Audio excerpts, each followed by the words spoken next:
Husi mai alau whaafonga i le saunoanga whaamanuia le nei o le Kerisimasi a le fionga le Palemia o New Zealand, the Right Honourable Christopher Luxon, o ia fo'i o le taitai o le vaenga whaupwhai a le National.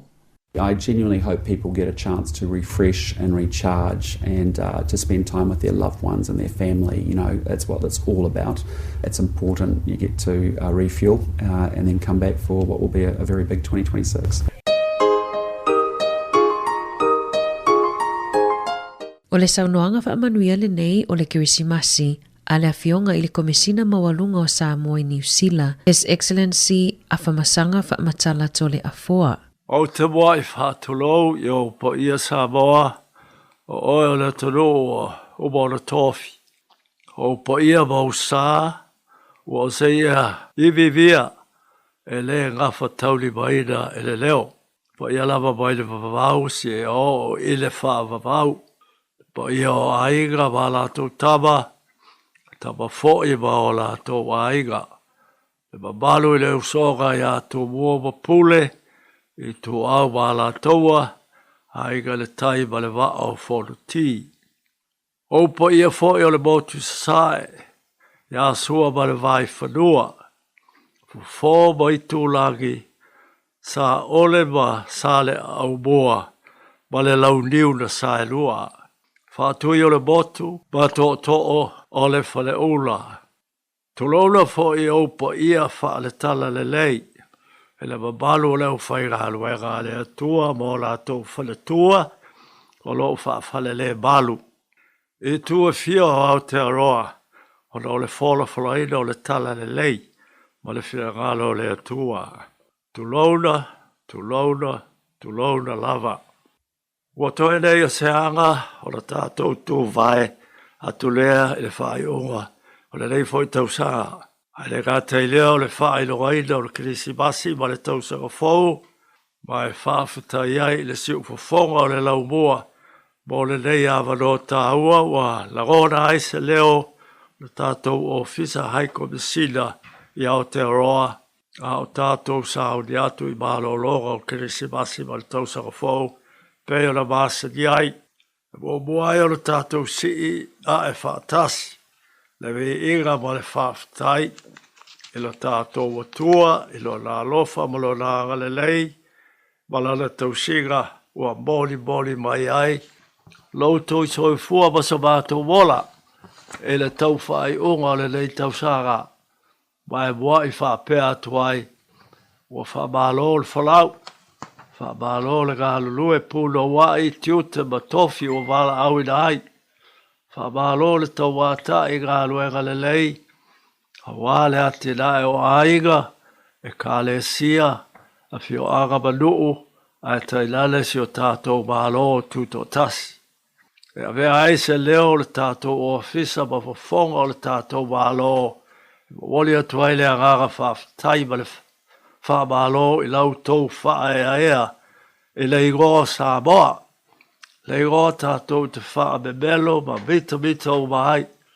Pe o la moni ma wina i le tele o ma tātā ese i Aotearoa nei. O ailonga ma tū mati e ai. Le tautai ma le sairi ma alo si o tātou o tunu. Whapea foi o la ilonga i li poti ma wha maunga ala o tātou ma alo. Le tāua o lau sao ma lau tautua Samoa. Le ati nae o si o tātou tunu ma le tātou ma alo. Whawhitai le loto luu, whamalo le whai o le whaiva. E leo mamawa tu nei foi o la awai atu le tātou ofisa e le whaau unga o alo ma whanau o loa o tawina le University of Victoria. Sa mōli mawina ai le whaamanuia ina o tau mawhainga se whaenga to tele o alo ma whanau a le tātou tunu. E le sainia o le atamai o la whaenga ese. O lo whapea foi o la whatino ia awa uma o loa o tawai alo ma whanau. O tātou tunu o isi whaenga o Aotearoa. Mai momoli atu le whamalo i alo ma whanau wai ma le manui a la tau mawhainga. E le nei tausanga whamalo le tau sinio E whamalo fo I mātua I le lātou lagalago I alo whanau. Palo lātou tauti ngā I vea lelei. O ae, male manuia ai, tau mo whainga halo mo whanau. Tātou whaafo I la, le vi inga, I le atua, le puna, o le atamai, mo nei wha manuianga uma. O tātou wau lia fo I le vai tau o le tausaga, whainga malanga, I Sāmoa, a se vaenga, tō tele o le tātou o tunu, mo whainga malolonga.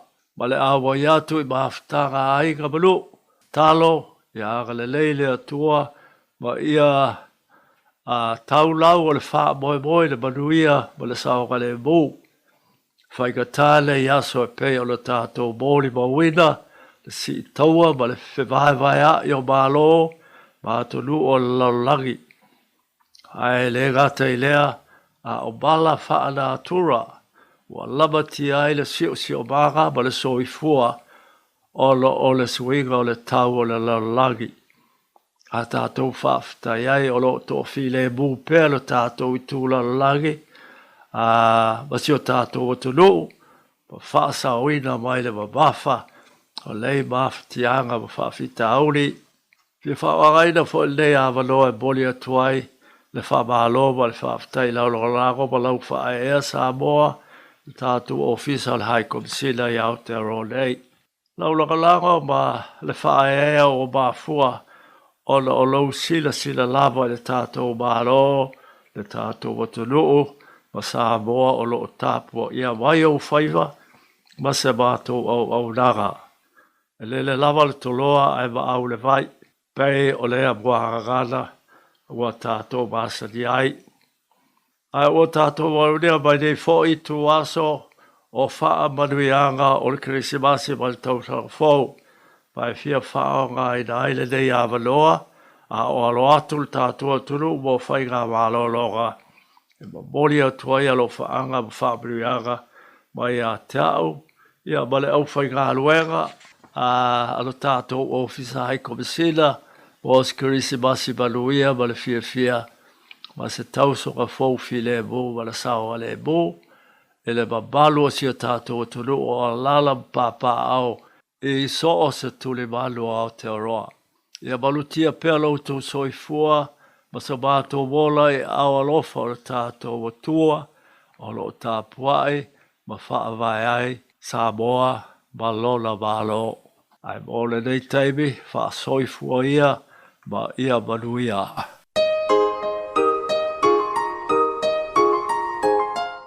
O le saunoanga whaamanuia le nei o le Kerisimasi a le awhionga I le sui palemi o New Zealand, the Honourable David Sāmoa, o ia fo'i o le taitai o le vaenga whaupu whai a le Act. Husi mai a lau whaafonga. David Seymour here. On behalf of the ACT Party, I'd like to wish you a very Merry Christmas and a Happy New Year to you and yours. However you celebrate and wherever you celebrate, be careful, be safe, and enjoy the best of our time on earth until a new year, 2026. O si mai alau whaafonga I le saunoanga whaamanuia le nei o le Kerisimasi a le fionga le minista o le vai whafua New Zealand o le taitai o le vaenga whaupwhai a le New Zealand First, the Right Honourable Valvasamanaya Winston Peters.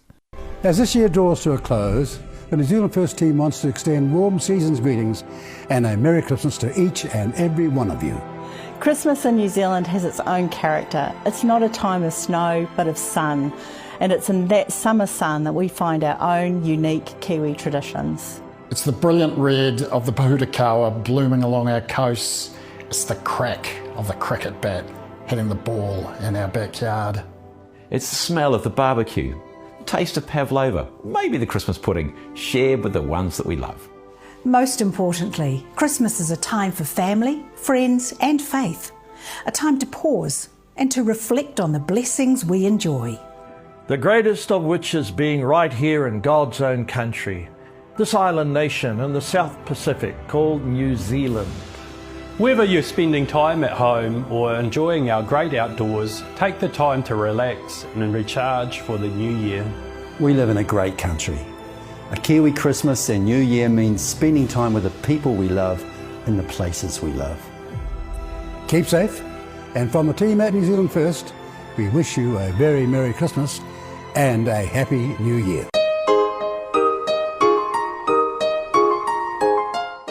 O si mai alau whaafonga I le saunoanga whaamanuia o le Kerisimasi a le sunga I le taitai o le ituangai, le taitai o le vaenga whaupwhaia le Labour in New Zealand, the Right Honourable Chris Hipkins. As the year comes to a close, I want to wish you and your loved ones a safe and happy Christmas. This is a time of year to slow down, to reconnect, spend time with the people that you love and focus on what really matters.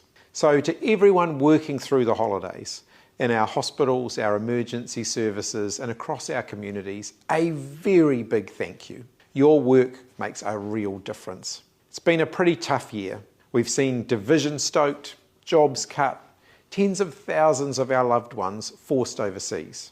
But Christmas reminds us of something that's really important, that we're strongest when we come together, when we look after one another, and when we hold on to the idea that things can be better than they are.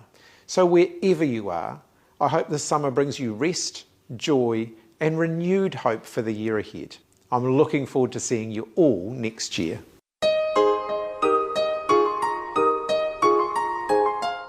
O le saunoanga whaamanuia le nei o le Kerisimasi a taitai o le vaenga whaupu whaia Māori, susunga rawiri Waititi, ma depi ngā rewa peka. Usi mai lau whaafonga. This is a time for us to be able to see our way through some of the cloud. And to say to all our people out there, everything is at pahe. Ka tō te rā I tēnei rā, ka ara no ki te rā popo.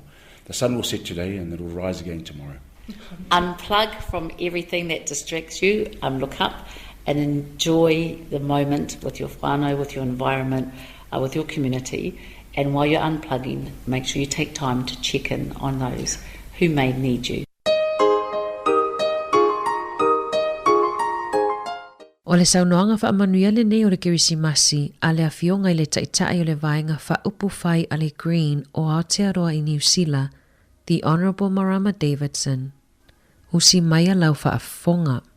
Kia ora to your listeners, wishing everyone a Merry Christmas, a beautiful summer break, reconnecting with your whānau, with papatuanuku, and joy for everyone. Kia ora. Power to the people. O se mai le whaafonga o le whaamunianga le nei o le Kerisimasi ma le Tausaga Fou, mai le sunga le toina whaatonu, Reverend Aura Vaenga Auliko, na whaithi au toina komiti whaatonu, o le pūlenga Wellington I Saute, ma le matanga luenga le Laumua o Aotearoa, a le whaawhiangainga foi o le Kalesia e whakasa I Apahat. I le swafa mamalu o le pepe o le Kerisimasi lo tātou o li whaolo Yesu Keriso, o te whātā alofa, ma ofo alofa atu I le paia maulunga se o tātou watunu, o lo whaafonga mai le nei whaasalonga, a wāle nei aso whaapitoa ma le paia. Susua ele o whingaluenga paia le atua so se whata whaitaulanga Kerisiano. Susunga I toi ina mautou whaletua. Lau whionga le sea ma le Palestina le uso. A whionga I pātele ma taitai o e kāle sia Kerisiano e fia I le Laumua Aotearoa. Susunga I whawhiangainga mautou whaletua. Le paia o Sāmoa, I tupu mai o le atunu. Le paia I tāpa au mainga, le mamalu I whale o polu o tō whinga, Sāmoa ma le aualuma, whapere maa losi o le atunu, e ho lava I nei whanau. Al paia lava lea, a wā tama ma o lātou wā inga, a inga ma o lātou tama, tō mua mapule, I tū au ma lātaua, a inga le tai ma le vaa o fonti. Ai ane o tātou uso I le motu sae. O le paia lava lea a wāsua ma le vai whanua. Fofo mai tū langi. Sa ole ma le lau niu sae lua. A whiwhio whātui ma tō tō. Ma upu le manu o tele.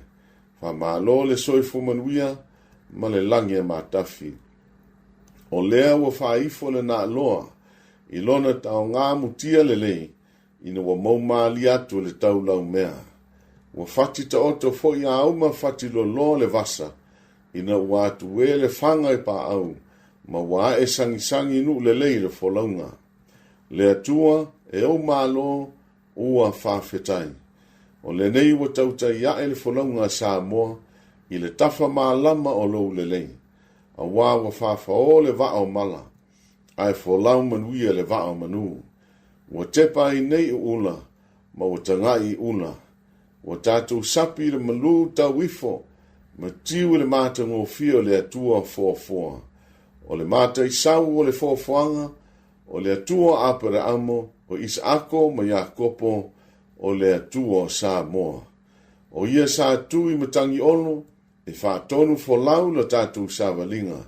Wa māfuai o le tau i manu le wholaunga, i le whamana tuino le Kerisimasi o le nei tausanga, lua afe lua se fulu ma le lima. Wa mālie pule, wa malie mālo. O le so, o le aso fia fia, e whailonga i nai le o mai o le whaola tanga ma le manuia i le lalolangi. Ina wa soi fua mai Jesu le whaola. O le fatu leo le Kerisimasi, ma le whātaunu unga perewhatanga i le Mesia, o ia o le Emanuelu, na te tui mo momoina le ulu o le ngata. Se alofa i nā te le whaulai o lona whāpalepale, ma lona whamaoni le tangata, i lana whātō whāla inga mamana, e a fio mai i le lalolangi.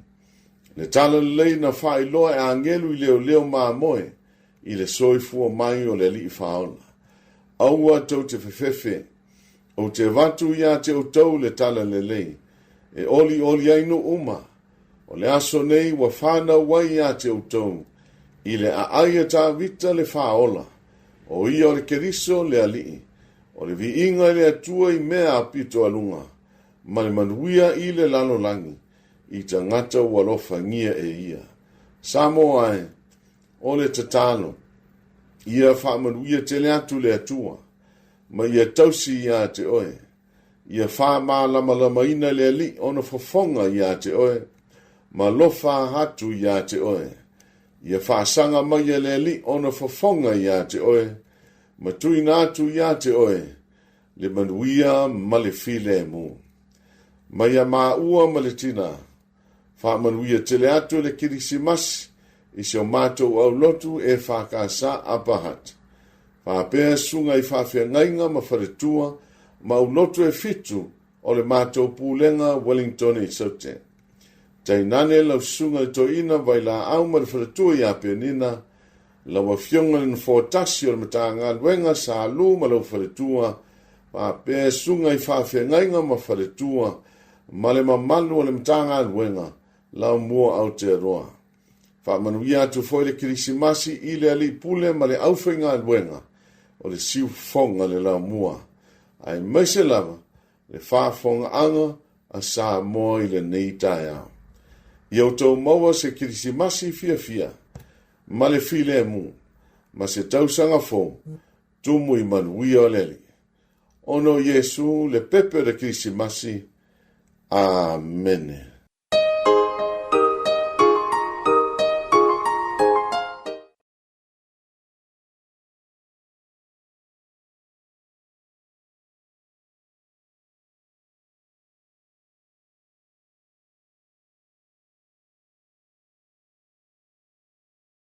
Greetings to you as we begin our Christmas season, where our time of Advent, of waiting, has come to an end, and now we gather to celebrate again the birth of our Lord and Saviour Jesus Christ. This amazing moment when God came down to this earth to be among us, and the child Jesus, is a moment that changed human history and has changed our lives. We gather with people all over the world to give thanks to God and to praise Him for the gift of His Son and for all that that means for us as followers of Christ. We know that at this time of year there are many graces and blessings, but also that for many this can be a time of year of challenge as well. We recognise those who are suffering at this time, the places of war and strife, and for those in our own country who for whom this is a challenging time economically or within their lives of their family or through employment. The call of Christmas is to once again seek out and care for our brothers and sisters, and I hope that you're able to share this Christmas with family, but also perhaps too with those who may have no one else around them, and that this will be a time of to be able to share in that with them. I thank you for your witness and faith, and I hope that the celebrations again this year of the birth of Christ will touch your hearts and help you to be able to share the good news with those you meet. May God bless you and enjoy this time.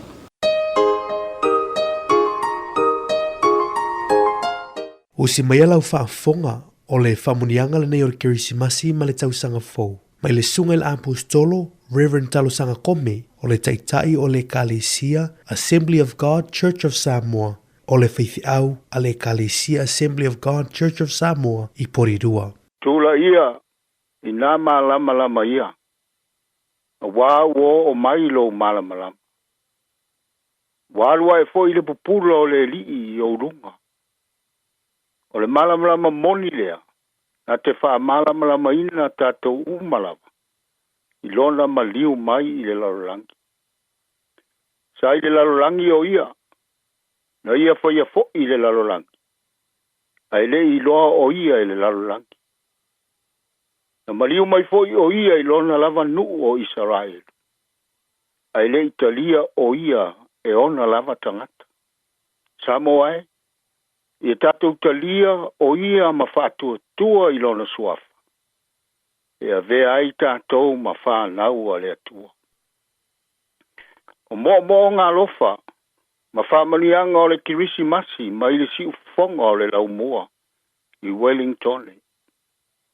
E whāmani atu le Kerisimasi ma le Tausaga Fou, i au tau susunga i whawhengainga lea tua. Ma o tau whale tua. Whape e Kalesia taitasi, o ngā lurue ma au nā tuai i le atua. Whamanui atu le Kerisimasi ma le Tausaga Fou, i laua fionga i le komisina, ma le whaletua, whape le ai ngali. Whamanui atu le Kerisimasi ma le Tausaga Fou, i laua fionga i le konesula, ma le whaletua, whape le ai ngali. Whamanui atu le Kerisimasi ma le Tausaga Fou, e fionga i whaipule, ma outou whaletua, whapea a ingali. O tupu ma tamali, whaletua ma tausi. O tama uma ma tina uma o si o tātou atunu. O tama ma teine, e o lava i alo ma whanau. Ia manuia le Kerisimasi, ma le Tausaga Fou. Whamani atu le Kerisimasi, ie o whaafafonga mai a ai o sulu whainga. Whamani atu foi le Kerisimasi ma le Tausaga Fou, ie o whaafafonga mai a ai o whale pui pui. Whamani atu le Kerisimasi ma le Tausaga Fou, ia i lato umalava o lo whaafafonga mai i le siufafonga o le Laumua. I so sei tu o le nei lalorangi. Whamani atu le Kerisimasi ma le Tausaga Fou, i le pūlenga o le siufafonga o le Laumua, i le taitaifono whapea le komiti. Whamani atu le Kerisimasi ma le Tausaga Fou, i lau susunga i le lipule o le siufafonga o le Laumua. Lau fionga a whamasanga ma le whaletua, ma le au whainga aluenga. E wha maa lora ngā lurue. Whamani atu le Kerisimasi, ma le Tausaga Fou, i le tama whai news mai Samoa, le susunga i a tā sesa lam sam. Whamani atu le Kerisimasi, i lau susunga i le taitai, Foreti tole a foa ma le whalitua i a Rebecca. O au ona uma le atua, o lo tato ngā lulue whātasi i le Kalesia aleli.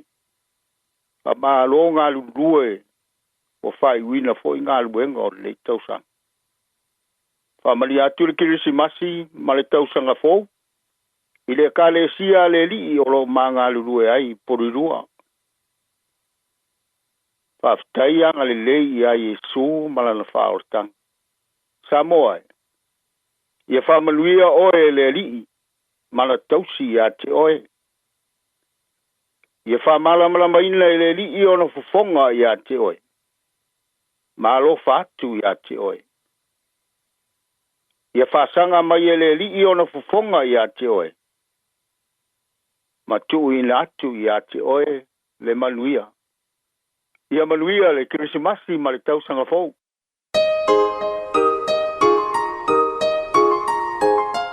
O si mai alau whaafonga o le whamunianga le nei o le Kerisimasi ma le Tausaga Fou, mai le sunga le apostolo to utalo lii o le taitai ao le Kalesia Worship Center Christian Church Worldwide i Samoa ma le lalolangi atoa. O ia foi o le whaafengainga o le Kalesia Worship Center i Apia.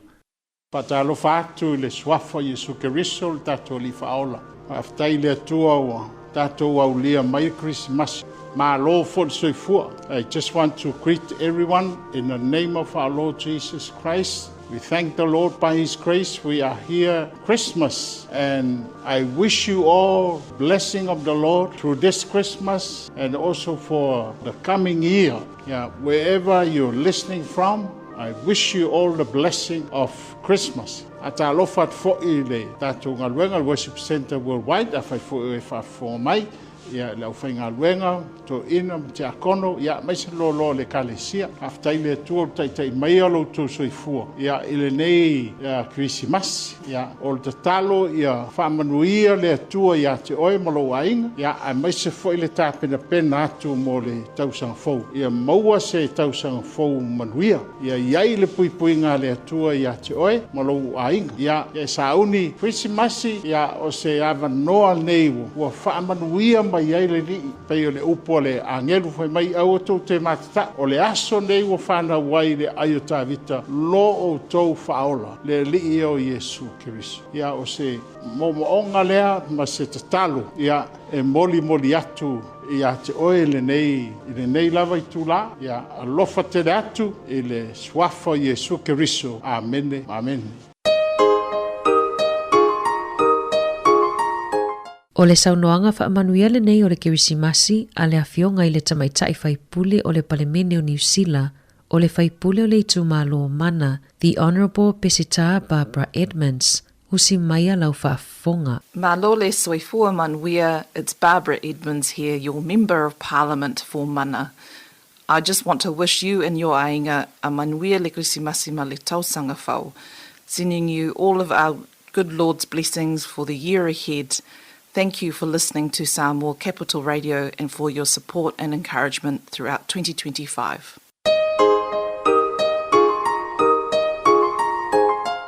Usi mai alau whaafonga i le saunoanga whaamanuia o le Kerisimasi a le sunga le tamaitai pule nuu o le a aio porirua le sunga a Anita Baker. Merry Christmas, everybody. I hope everyone has a wonderful time over the holiday period. It's not about presents, it's about getting together, sharing some food, having fun. Hopefully we'll have some beautiful weather in Porirua, just like the islands. So have a wonderful time. If you see me out there over the summer, come and say hi, have a chat, but most of all, just have a wonderful time with your family and enjoy your time together. So Merry Christmas. Whawhatai.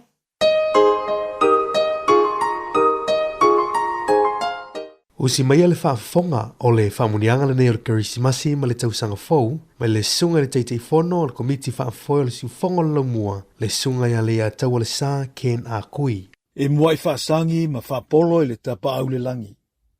I lana tausinga o tātou mafuta ai le awa whata whailoa. Whaatalofa ma whaatulo watu Sāmoa i upa ia masani. Whaaleanga nuu ma whaale Kalesia.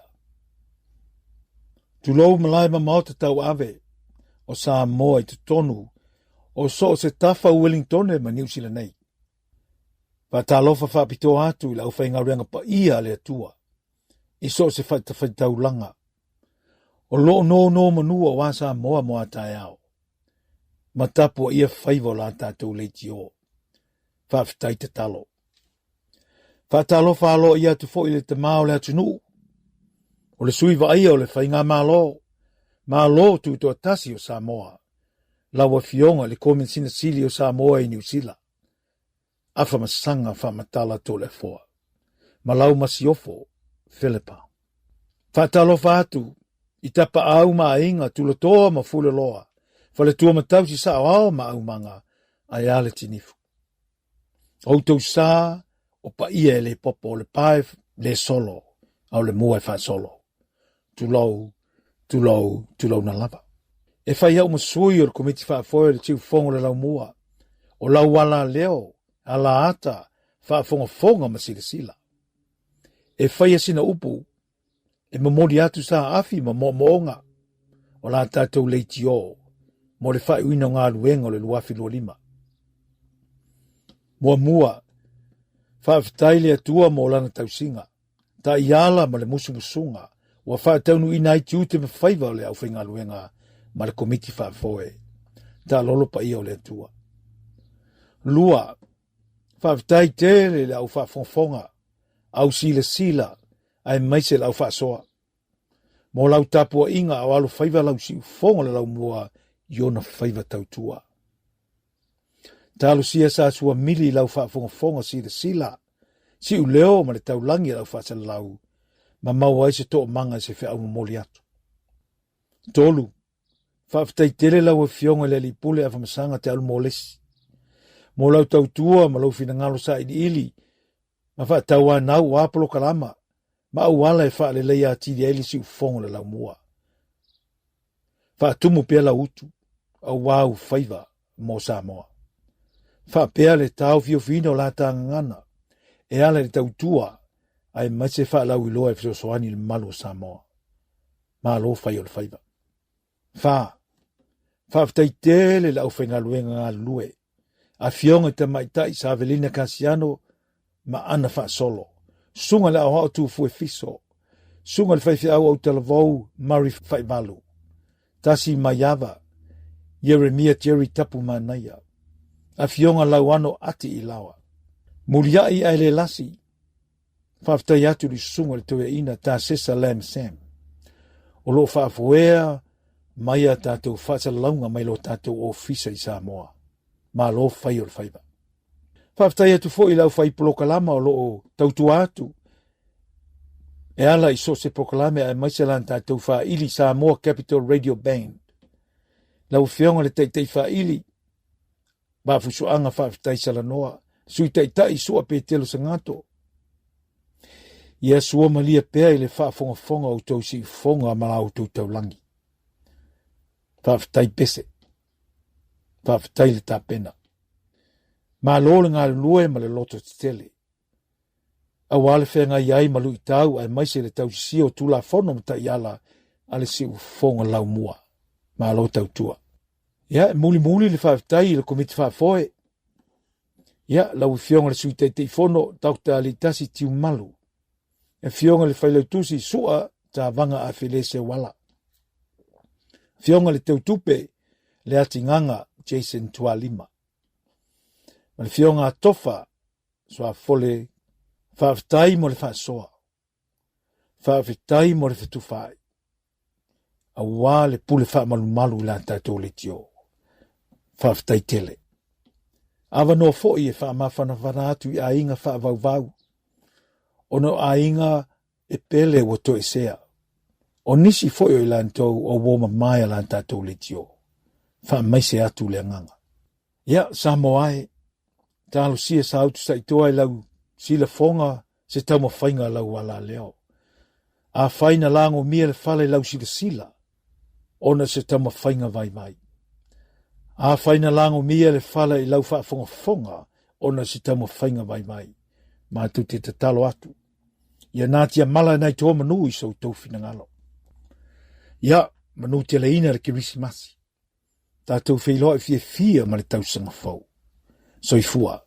Le a tau le sa kien a kui teitei fono, komiti wha foe siu fongo le Laumua.